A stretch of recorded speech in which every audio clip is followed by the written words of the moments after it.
Hello and welcome again to our fifth session about fx-Calc and its handling. And today we will focus on plotting function graphs in 2D and 3D. And let's start with simple examples here. First of all, we may think about entering a new function into the interface.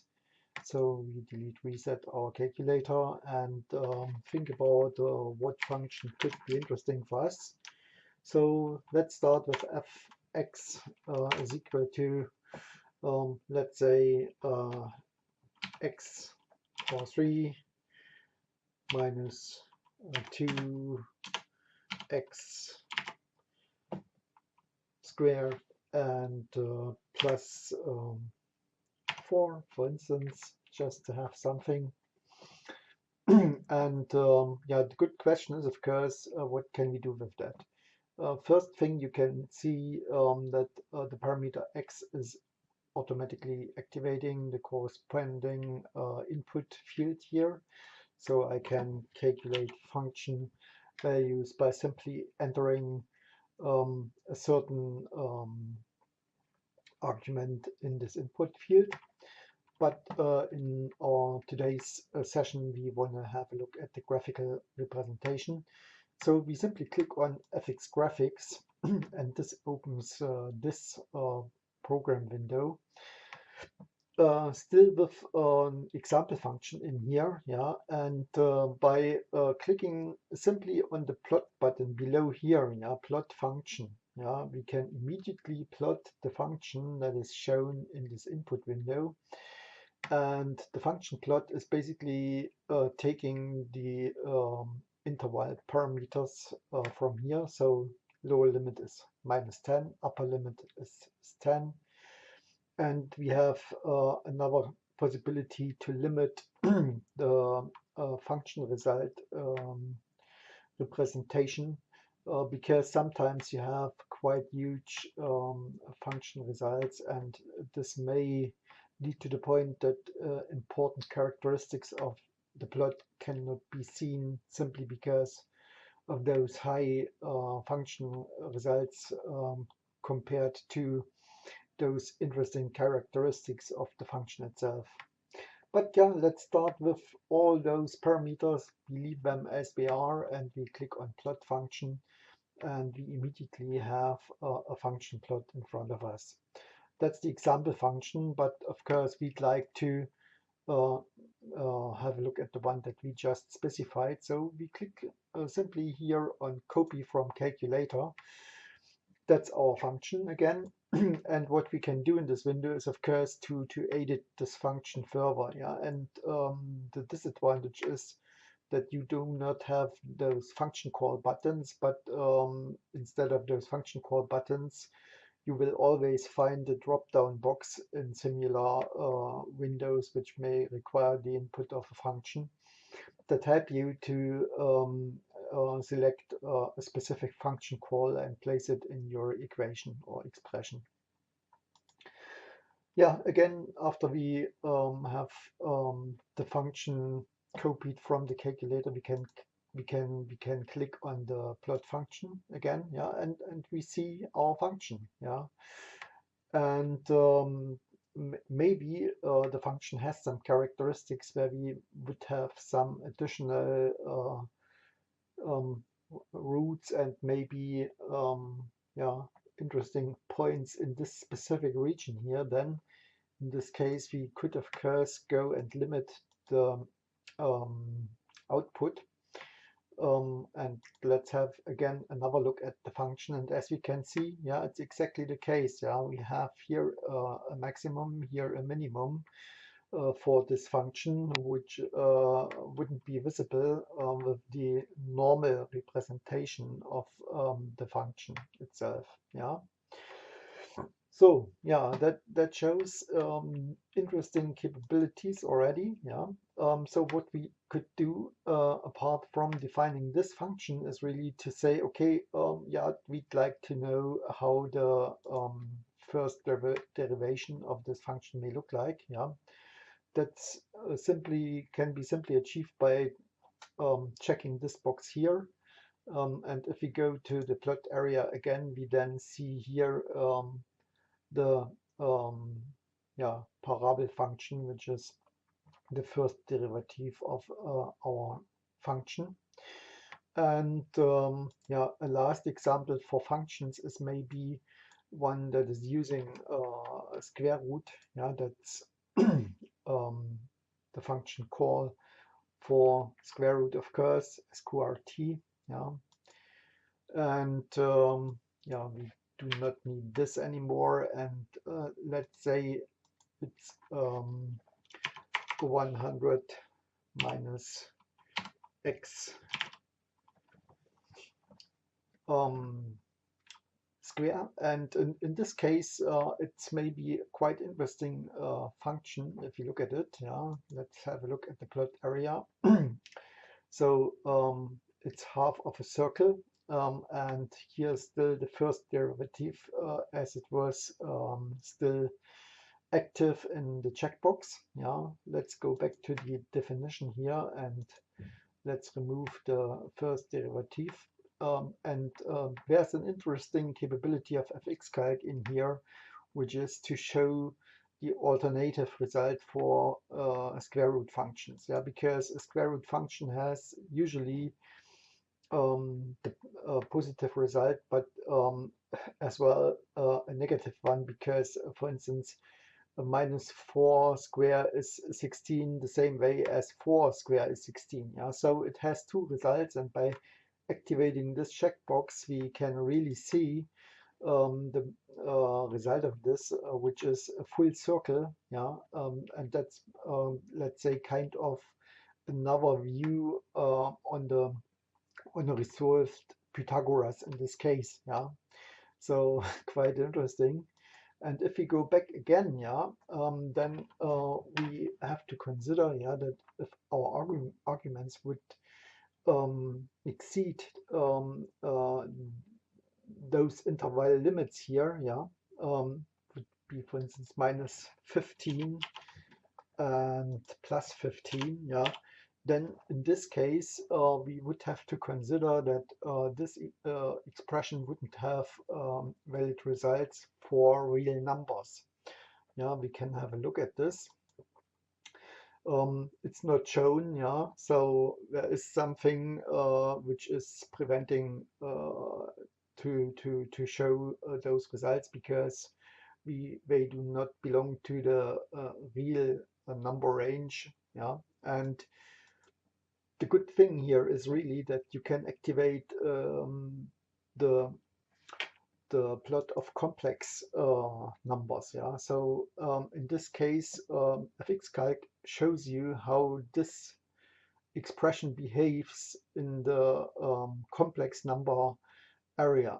So we go again back to the plot area, and now we see how this function behaves in the complex range. So it has a real result part, which is shown in the middle, which is our circle, and it has a complex part. And you can of course change the size of this window, and there's of course a possibility to click on this button here, which copies your chart to clipboard. And if you would, for instance, open a Word session, and would start with a document, you could simply use the output in your Word document. Quite useful. So I think that's one piece of using the function plot capabilities. The other thing is that we could, for instance, add our function to a table of functions. By simply clicking this button here, our function is now being added to this table. And instead of just plotting the function in this text box field here, you can as well plot all the functions listed in this table. And this gives you the possibility to compare certain functions within the same plot area. So if we go now to the plot area again and activate to plot all functions in table, then it looks like this. Yeah, we can see here this additional function which we have in our table. We can change this function to a certain extent to make it a bit more visible. Yeah, that might help. Let's say 8 times sinus. And if we go back, then we see the combined picture of both functions in one diagram. Yeah, it's quite impressive. So then, of course, you can change the way how functions are plotted here. Yeah, you can use points, or you can use an area picture. Yeah, instead of. The good question is always the order of function and which plot area is overlapping another one. Yeah. So yeah, and last but not least, I'd like to show you the use of parametric functions. That's something that I was asked to implement for whatever reason, I don't know. It is really to extend a function by a parameter. In this case, it's called a. Yeah. Then I can specify a number of functions that shall be plotted for this specific parameter. And if we go to the plot area again, yeah, it would look like this. Yeah, so it provides us a view on how the parameter EA is impacting the function. Yeah, and we see here how A is evolving. Yeah, and which function plot is corresponding to a specific value for our parameter A. Yeah, last but not least, there is a possibility to look a bit more in detail after a specific value in this diagram by using this cursor here. Yeah, so if you click on a specific position in the diagram, this cursor is being positioned and you can read the corresponding values for x and y in this section below here. Yeah, I think that's all about 2D functions for the moment. My advice is really to play a little bit with the functionalities to see how all this is working. Yeah, if we go back to our example here, yeah, with plot all functions in table. As you can see, we can change the order. Yeah, I can move this one up here, so that may then again change the way how it's presented in the plot area. If I click on area, yeah, you can see that the sinus function is now in front. Yeah, so again, it's really easy. My advice is play with it, have fun. Yeah, you can change all those colors of functions. Yeah, that's no problem at all, and it's very easy to handle.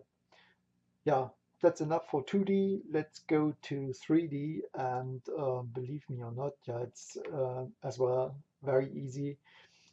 Let's pick an example function from our function database. So that's an example function, and you simply have to click on 3D surface here, and it opens our 3D surface window, and it's immediately ready to plot a function. Yeah, and this example here, or it's always the example function which can be immediately plotted by clicking on OpenGL 3D here, or on plot surface. Let's take the button in this case. This leads us immediately to the output of the OpenGL accelerated graphics of this specific function. You can take the mouse pointer to turn and move the surface within this window, yeah, or you can activate an automated animation which is moving the function automatically, and while it's moving you can change the zoom, yeah, and you can specify if it shall be a surface or just a grid, yeah, which is shown. And it has as well capabilities to yeah, zoom the window, yeah, to make it bigger or smaller. But again, we'd like to focus on our example function, and the same way as we did it for 2-day functions, we do it for 3-day here. We copy it from calculator by just clicking on this button, yeah, and that's the one. And we go back to the open GL output window and we see our function. Very easy, very fast, yeah, and quite impressive handling of this specific possibilities. Just by a few clicks, you get to quite interesting representations of 3D surfaces. And that's specifically the one for functions, yeah, but there is as well another possibility for vector pictures. In this case, the coordinates for the 3D surface are being calculated by using functions from R and phi. So a radius and an angle, yeah, as well known as polar coordinates, and this is being used to calculate our vertex vectors, if you want. And you have certain parameters that you can specify for the radius and for the angle. And by making all those definitions, we would get in this case to another well-known representation of mathematical picture, a mathematical set of functions, and it's called the Mobius ribbon. Yeah, if you know this, maybe. The Mobius ribbon is quite special, yeah, because its outer limitation is endless, yeah. So if you would follow this line here, which is the border of this figure, then you will find out that it is endless. That's the same thing that would happen if you take a small band of paper and would wind it by a 180 degree and take a little bit of glue and put it together. That's the thing that you would get out of this action. Yeah, you can, of course, specify here some parameters as well. You can, again, change those angle parameters to change the way how you look at this function. Yeah. And you can change the colors in a way that, for instance, you can change this blue color into maybe a red or a green one. Let's take a green one in this case. And this changes the complete representation of this picture. Yeah, you can change the background color, whatever you want. Yeah. So and again, quite interesting. You have to always think about the interval which is being used to show and calculate your function. Yeah. So in this case, it's always from -10 to 10 for x, -10 to 10 for y. And you will find again the possibility to limit the function results to a specific value. Same thing as for 2D. Yeah, sometimes you have results which are quite huge and which would prevent you from really seeing other characteristic elements of your function surface. Yeah, I think that's all for today. In my eyes, it's very, very easy to use. Each of those function plot capabilities is already prepared with simple examples that you can adopt and adjust to your demand, and it takes just a few clicks to have immediately a picture of your specific function that you want to see in front of you. Yeah, that's maybe the summary for this. Next time we will then focus on the fx analysis, which is calculating function characteristics. Of course, I look forward to see you again in this session. And for today, I wish you good luck, have a good day, and take care. Bye-bye. Thank you.